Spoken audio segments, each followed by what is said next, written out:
As a philanthropist, he donated his salary to a local charity every year. And during his 2 terms as mayor, Moody's upgraded North Bay's credit rating 5 times to its highest rating. And I'm tempted to say, part of the secret to success is low expectations. I'm not sure that you're setting that right now with that incredible track record in North Bay, Minister. He has a history of leaving things in better shape than he's found them, as an entrepreneur, as a philanthropist, and as a politician. And now as Ontario's Minister of Finance, we have great hopes that he's going to do the same. He'd also tell you that he couldn't get so much done without the support of his partner in crime, Patty, to whom he gives credit every time he gets the chance. I suspect he'll give her credit again this morning. Today he's going to share the results of the inquiry into government accounting. He's also going to describe the government's plan to ensure that the provincial finances are on a solid footing in order to spur economic growth across the province. Now, I've had the opportunity to talk to Minister Fedeli over the years many times about the insurance business, but also about many other issues. And what I took away from those meetings is that he understands business, but he also understands that people must come first. And that's a view that my industry, and I suspect everyone in this room, would share.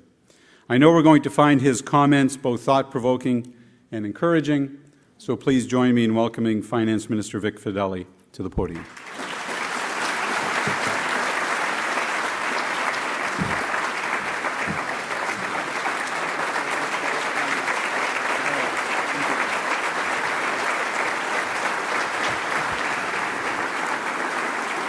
Wow, what a room.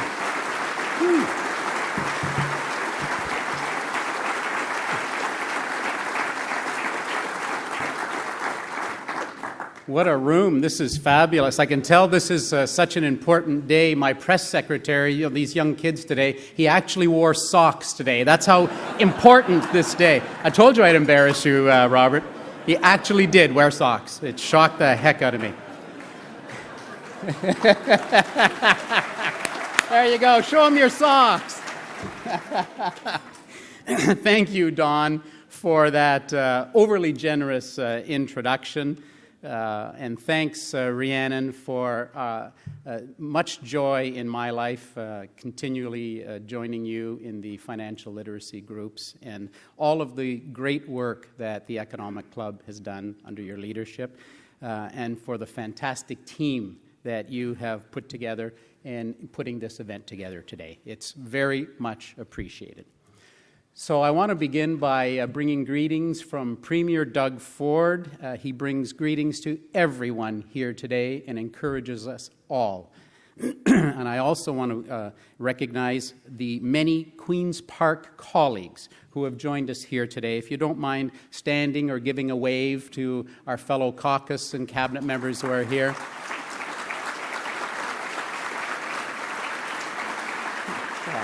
Yeah.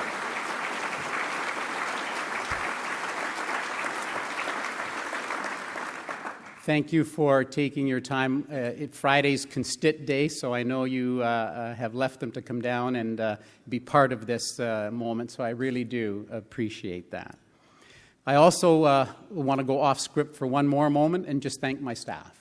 It's just been a real pleasure. My Chief of Staff, Dan Miles, has put together such a remarkable team of men and women, and I'm so grateful for the work that you've done in the last 80-some days in preparing all of us for this moment. So thanks, gang. I think dinner's on me one day next week. Ladies and gentlemen, distinguished guests, it's an honor to speak to you today about the true state of Ontario's finances. And to that end, on behalf of my colleague, Treasury Board President Peter Bethlenfalvy, we have an exciting teaser for you before my remarks. Now, today we are also releasing the 2017-18 public accounts. Now, that is the teaser. That's a real page-turner, and that's why we like to come to the Economic Club. This is probably the only place that you can bring a 4,000-page document and people rub their hands thinking, oh, good, the teaser's here. It's a document we can read. But it is true. We are releasing, they have been released in the legislature, public account, to the clerks, public accounts this morning. We'll talk about that in a moment. because at the same time, I am also honored to release the complete report of the Ontario Independent Financial Commission of Inquiry. This was announced by our Premier, Doug Ford, in July. The report was delivered to us, and it is available to you today. Both of these documents are released publicly at this moment, and you can go online and receive them, and there are summaries in the back. Now, we gave the Commission of Inquiry a broad and expansive mandate under the province's Public Inquiries Act, which remains Ontario's most powerful legislative tool to independently uncover and assess questionable practices or situations. In particular, the Commission was mandated to perform a retrospective assessment of government accounting practices and to review, assess, and provide an opinion on Ontario's actual budgetary position compared to the glowing picture the Liberals painted in the 2018 budget. As is detailed in the Public Inquiries Act, the Commission was given broad discretionary powers and complete independence in order to do their work. We begin by once again thanking our commissioners. Former Liberal Premier Gordon Campbell chaired the Commission. Former Deputy Finance Minister, Federal Finance Minister, Michael Horgan, and Dr. Al Rosen, founder of Rosen and Associates, Canada's leading investigative accounting firm. The three did a remarkable job. We appreciate their diligence, their ability to work to an extremely tight timeline, and the thoroughness of their reporting. That's for them. Now, Premier Ford announced the Commission of Inquiry because, quite frankly, we had reason not to trust the budget numbers that the previous Liberal government had introduced prior to the last election. It is, of course, not uncommon in politics for a new government to call its predecessor's numbers into question. It's fair for many of you to ask, what's so different this time around? Let's face it, we see this in politics all the time. We all know that. There's a change of government, the new guys open the books, we hold up our hands and proclaim in horror. We need to know the true state of the finances. We accuse the previous governments of being reckless, irresponsible, incompetent, and the circle keeps turning cycle after cycle. So, how is Ontario 2018 any different? Well, ladies and gentlemen, I'm here to tell you, quite frankly, that what happened under the previous Liberal government's watch is very different. And you don't need to take my word for it. Simply turn your attention to the opinion of Ontario's Auditor General, Bonnie Lysyk. She reviewed the Liberals' pre-election report on Ontario's finances and concluded that the numbers were, and I'm going to quote, not a reasonable presentation of Ontario's finances. This is our auditor. She followed up by saying, and again I quote, in essence, the government is making up its own accounting rules. The auditor used words such as, and I'm quoting, conceal, bogus, deceptive, and unreliable. Those are actual quotes used to describe Liberal documents tabled in the legislature. These are not normal words to describe a government's accounting. In fact, in 2015-16 and again in 2016-17, the Auditor General issued a qualified audit opinion on both of those governments' consolidated financial statements. As those of us familiar with auditor speak, this is as close to scathing as it can get. The auditor repeatedly called into question the reliability of the province's finances. If you haven't read the auditor's comments, you're encouraged to read her entire report. It, too, is online. Now, the Commission, in turn, built on the Auditor General's findings and concluded the Liberals' approach to some of their policies, such as reducing electricity rates, was to pursue a strategy that was, I'll quote, costly, convoluted, risky, complex, and ultimately opaque. Again, these are not the normal words that you would read when describing a government's accounting. And that's because this was not a normal situation. What we are witnessing is without precedent in recent Canadian politics. It is that important. What we are witnessing is without precedent in recent Canadian politics. When taken together, the conclusions of the Auditor General and the Commission of Inquiry, they represent a scathing indictment of how Kathleen Wynne and the Liberals abused the public's trust. In particular, the Liberals pursued a reckless spree of deficit-financed spending and then deliberately deployed a series of accounting tricks to hide the resulting cost from the public. That is the conclusion. The result is a crippling, hidden deficit that is only now, collectively, being brought to light. It begins with the public accounts. Again, were released this morning. The public accounts represent the Liberals' final full year in office. In their 2018 budget, the Liberals looked at the voters with a straight face and told us they were going to run a $600 million surplus. However, by following the advice of the Independent Financial Commission of Inquiry, we have now learned that the Liberals were actually running a deficit of $3.7 billion in that year. That's right. In the run-up to the election, the Liberals boasted of a surplus while choosing to conceal a $3.7 billion deficit. They straight out lied to us. And that's just the beginning. The real fiscal nightmare for Ontario comes when we look beyond the 2017-18 public accounts and look at the deficit the Liberals kept stashed away in the current year and beyond. In their 2018-19 election year, the Liberals told us they would run a deficit of $6.7 billion. Yet, thanks to the thorough work of the Commission, we now know that the Liberals stashed billions of dollars in additional deficits off the government's books. The result is sobering.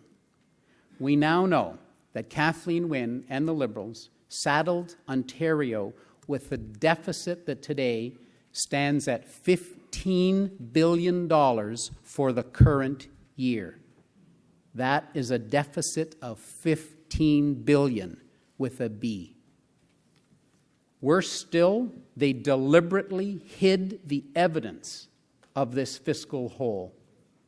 And they attempted to undermine the Auditor General when she called them out for their behavior. Kathleen Wynne and the Liberals must answer for authorizing this cover-up. The Liberal Party's accountability for this scandal did not end on Election Day. Their accountability started that day. People deserve answers, and we will ensure that the people of Ontario get those answers. As a starting point, both the Auditor General and the Commission of Inquiry go into painstaking detail about the tactics the Liberals deployed to conceal their debt. Now, part of this is quite technical. For instance, the Liberals attempted to book the full amount of the Ontario Teachers' Pension Plan and the Ontario Public Sector Employees Union Pension Plan as assets in their books, even though the government does not unilaterally control these assets. In the 2017-18 public accounts, we accept the Commission's recommendation and adopted the Auditor General's accounting treatment for the net pension assets. The Commission also highlighted the fact that the Liberals included a series of saving targets on their books, $1.4 billion worth of saving targets, in fact, even though they had failed to identify a single nickel of efficiencies up to that point. And, quite frankly, they never really showed any interest in doing so. Additionally, the Liberals were so desperate to show a lower deficit that they reduced the provincial reserve, our fiscal safety net, by $300 million. But the real issue identified by the Commission, the real scandal, comes from the so-called Fair Hydro Plan and Global Adjustment Refinancing. Some of you in this room are acquainted with the Fair Hydro Plan, though I can tell you, as someone who has spent more time than most studying this file, it's one of the most complicated and perhaps misleading programs ever initiated by the Government of Ontario.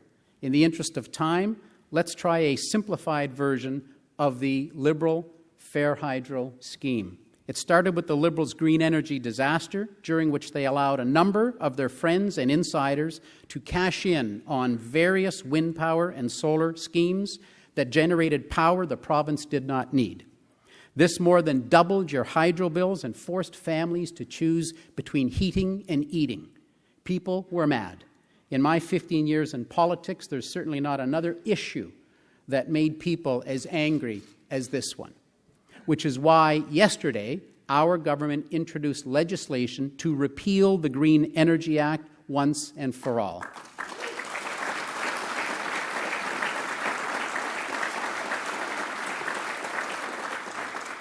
As a result of this massive policy disaster, the Liberals were now desperate for an escape hatch. The only solution they could come up with was to borrow more money to subsidize hydro rates.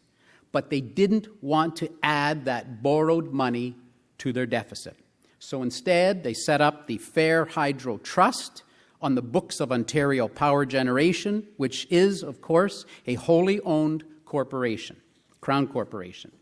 This trust was used to provide an indirect subsidy to consumers that was processed through the independent electricity system operator through what they called Global Adjustment Refinancing. And this entire scheme was specifically designed to hide billions and billions of dollars of deficits. All of the money collected and the rates subsidized through this trust was kept completely off the province's books. Ladies and gentlemen, many of you in this room work for publicly traded companies. So let me pose a hypothetical question to you. If the CEO or the CFO of your company directed one of your subsidiaries to borrow massive amounts of money to finance the parent company's spending, and then turned around and directed that same subsidiary to hide the resulting liability completely off the parent company's books, what would happen to that CEO or CFO? Well, simply put, they'd be in a lot of trouble. And that's putting it very, very mildly. The only reason the Liberals were not punished for breaking the rules was because they were the ones making the rules. And that is not good enough.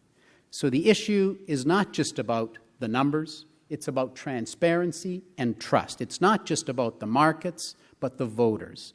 Because once the people believe their government will lie to them about one thing, they will then start to believe the same government is lying to them about everything.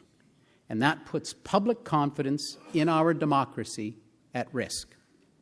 This situation cannot be allowed to fester any longer. Only when the Government of Ontario truly accounts for its deficit position can we begin to put the province back on a path to fiscal balance, to fiscal sustainability. This is why we are so quick to accept the Commission of Inquiry's recommendations and their good work in good faith, along with the Auditor General on these solutions. So today, on behalf of Premier Ford and our entire government, we are pleased to report that the Auditor General has given our version of the 2017-18 public accounts a clean opinion. For you, Peter.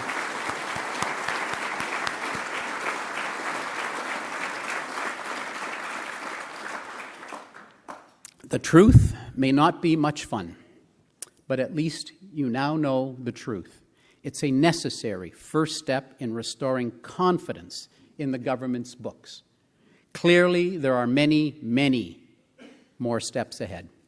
Ontario already has the largest subnational debt in the world, and it is imperiling public finances now and for the future generations. If we paid off our debt to the tune of $1 billion a year, it would take Ontario until 2356 to get debt-free. It would take us 338 years to pay it down if we set aside $1 billion annually, and that does not include a penny of interest or adding a penny more of debt. And that's one hell of a mortgage. It's more than $24,000 for every man, woman, and child. It is wrong, and it is irresponsible. In 2017-18, we paid $11.9 billion in interest payments to service that debt. Our interest payments are greater than the operating budget of the City of Toronto, 140 times greater than the operating budget of my hometown, the City of North Bay. Our interest payments represent a fifth of our health care budget, almost half of our education budget, and nearly $1 billion more than what we spend on post-secondary education and training in this province. Interest on debt is the fourth largest item in the budget after health, education, and social services. Take a moment, just take a moment and let that sink in, what that means to our future. Balancing the budget is not only a fiscal imperative, it is a moral imperative.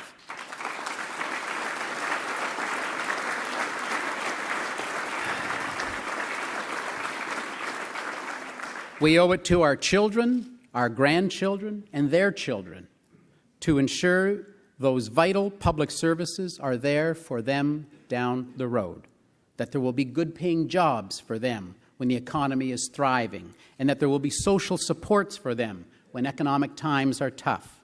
There is nothing compassionate about squandering the public purse to buy a few votes than having nothing left to help those in need tomorrow. Ontario is not an island. Our economy is inextricably linked to the global trends and headwinds.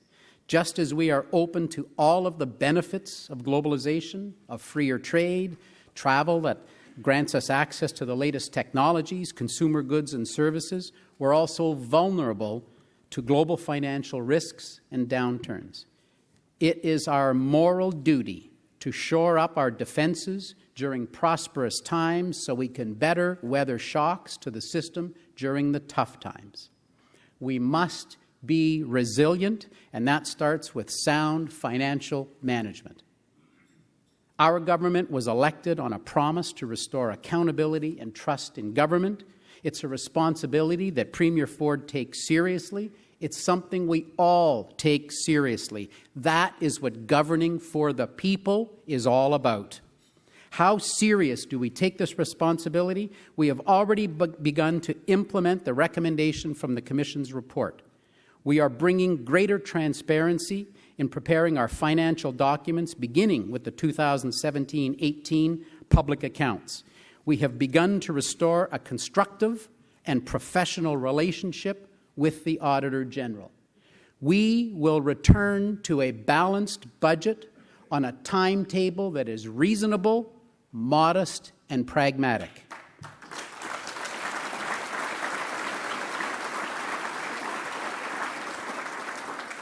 But we will return to balance in Ontario. Today, we also set out a long-term goal of restoring the province's AAA credit rating. A long and arduous task, Peter. The Commission's report along with the line-by-line audit led by my colleague, Minister Bethlyn Falvey, will help shape our approach in the upcoming fall economic statement. You know, Peter and I are on the same page. He's very fond of saying there's no daylight between Vic and I. And I can tell you that we are singularly focused on this. And there's also no daylight between Peter and I and the Premier on this challenge and this mission. So let me conclude with these thoughts. The task ahead is not an easy one. The hole is deep, and it will require everyone to make sacrifices without exception. It will require a unity of purpose, a clear vision, a lot of hard work. But together we are up for the task. We will work day and night to build a prosperous Ontario, an Ontario that is once again the engine of Confederation. Ladies and gentlemen, this is a new government with an approach that is disciplined and focused on making life more affordable for all individuals and families in Ontario. This is a government that champions more innovation, supports more entrepreneurship, and embraces more efficiencies. This is a government that will spend smarter, work smarter, respect taxpayers, and help businesses grow.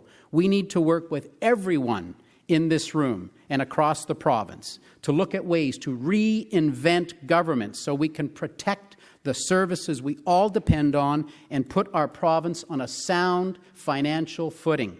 We look forward with hope for our province, knowing we must come together now more than ever to build a bright future for our future generations. Above all, we will never lose sight of who we are working for the people. Thank you very much.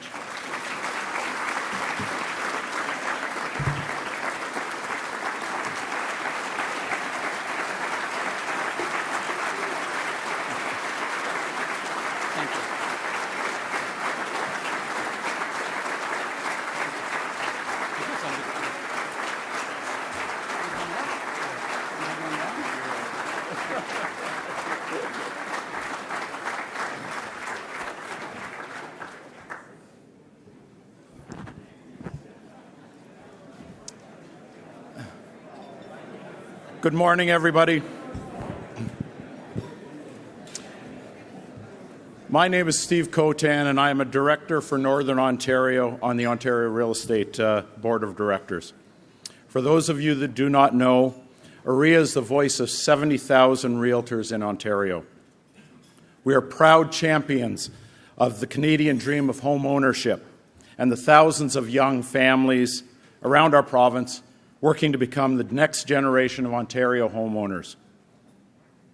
It is my distinct pleasure to thank the Honourable Vic Fedeli and my friend, Ontario Minister of Finance, for his presentation today.